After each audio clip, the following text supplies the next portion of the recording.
you said worldwide. If you just took Western democracies into account, say relatively stable societies with relatively admirable forms of government, what sort of inflation rate are you looking at?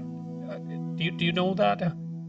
Yeah, I've done the numbers in the Fiat standard. Okay. The lowest averages you'll see are in the US, Switzerland, Denmark, and Sweden, and they're about 6 to 7% per year over the last 50, 60 years. So that's really as good as it gets for Fiat as a kind of average. So you're constantly, so you need a return of 6% or 7% just to keep up. Basically. Yeah, and 7% is not nothing. 7% means you basically lose half the value stored in 10 years, and that's 7%. That's in the good cases. There are countries that have had an average of 200% because they had years in which the money supply went up tenfold within 1 year. You think about the examples of people living in hyperinflationary societies, and I used to live in Lebanon until recently, and you see that when the currency collapses, think about the stories about Weimar Germany or about any Latin American country or Lebanon or Zimbabwe. When you hear about their inflation, the stories are of people that have been reduced to very, very, very short-term thinking. Your money, you get paid on the beginning of the month. Your money is going to be worth half of its price by the end of the month. So you get paid and you run straight to the supermarket. I remember I was a kid growing up in Brazil, and I remember that on the first day of the month the supermarkets would be overrun and there would be people fighting and things would be crazy because everybody's trying to get things now before everybody else gets their paycheck and buys everything and then bids up the price. So your time horizon is shortened when your money is losing its value. So let me see if I've got this straight. So money is an abstract store of value, and you always want it to represent value as such. So something like the exchange of labor or the exchange of efficiency, something like that. And you can correct me if I'm wrong there. You have to use something to represent that abstraction, and the problem with that is that there will be people who have control over the representation rather than contributing to the value. And those could be politicians who could print money, or they could be people who find silver or who find gold or who mine it and so forth. So anything that can be produced that's a representation is subject to devaluation if the production becomes more efficient. And anything that's producible, like a paper money, can be toyed with by those who have control over its distribution. And so your argument essentially, and the Bitcoin argument in general, is, well, here's something that we will never get more of no matter what we do. So I'd like to know why I should believe that. And the next thing I'd like to know about that maybe is, well, why Bitcoin and not 200 alternative cryptocurrencies? So Bitcoin can't be produced, but cryptocurrencies can be. And so why isn't that an indication of the softness of cryptocurrency, Bitcoin included? Yeah, well, I think initially, you're absolutely spot on. It's exactly that whatever gets chosen as money, it holds value because it has value on the market. But as soon as it starts getting chosen as money, it gets into what I call the easy money trap, which is the people who can make more of it will try and make more of it. People will find a way and they will make more of it. And so the things that have ended up being used as money were always the thing that resisted that the most, things that are the hardest. And so gold did an excellent job with that because gold's chemistry naturally gives it that property because gold is indestructible. So because we've been accumulating gold production over thousands of years, no matter how much gold we produce this year, it's still going to be a tiny fraction of all of the stuff that we've accumulated over the last 5,000 years. And so every year the gold supply increases by around 1.5%. And that's why it beat everything out. So the hardest thing ends up winning, whether people consciously realize that that is the case or just because of the realities of supply and demand. Every year we're making 5% or 20% or 30% more silver and maybe 100% more copper and larger quantities of all other commodities on the market, but we're only making 1.5 or 2% gold. So over time, gold holds on to its value, and over time that ends up being the best store of value. So gold resisted that, but then Bitcoin offers us this possibility again, which is that nobody can break this algorithm. And I must say, this is really the reasonable skepticism about Bitcoin is that, yeah, well, it's just a line of code and then anybody can change it. It's a line of code, we can change lines of code all the time. Somebody can get under the hood and change the code. And it takes a lot of time to be able to understand why this is not exactly the case. And I try and make that case in my book extensively in the latter chapters of the book. But if I were to summarize it, I would say this. With Bitcoin, what we had was that the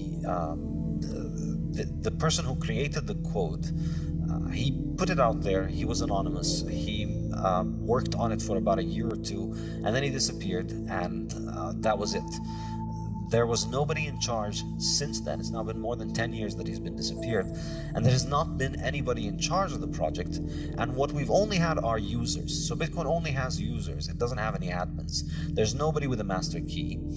And with everybody who tried to change the consensus parameters, the most important parameters of the network, everybody who tried to change these ended up basically failing. And Bitcoin has maintained its consensus parameters to the point where you could run it according to the same code that was available in 2009, and you could still make it interoperable with the current chain. And that's something that is unique about Bitcoin, which is that it is the coin that, I like to call it the Immaculate Conception.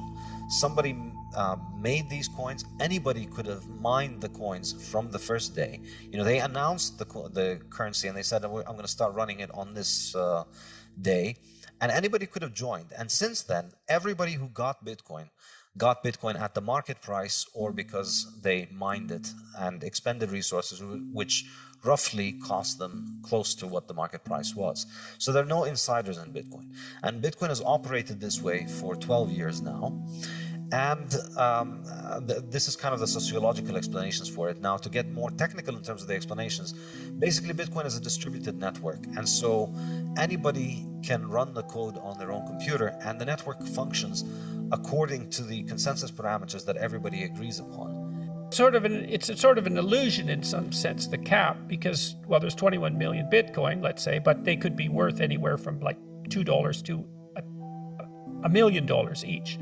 And because it's fractionable, right? So there is no, in that sense, there's no limit to how much money there is, even though there's a limit to how many tokens there are. Exactly. There's no limit to the value that the network can carry, but there's a limit to the tokens that represent that value.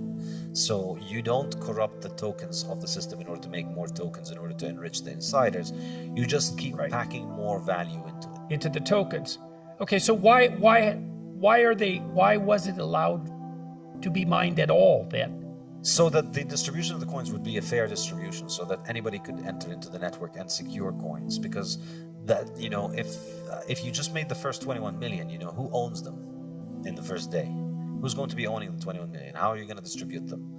This is not an easy question, and I think most people wouldn't have thought something like Bitcoin to be possible had it not because of this issue. How are you going to start off an upstart currency and give everybody in the world a new balance? So it was to get it going. Exactly. It's it's kind of like just for the first 130 years of Bitcoin's history, we're going to need to have mining, but then Bitcoin operates without any more mining. Right. So you need some gold for gold to work, and so you need to have a mechanism for mining the gold, and so this is some mechanism for producing Bitcoin, so that there are some Bitcoins so it can work, and they're distributed across the people who have done the mining, and so you already have a bit of an economy there because all those people are vested in it.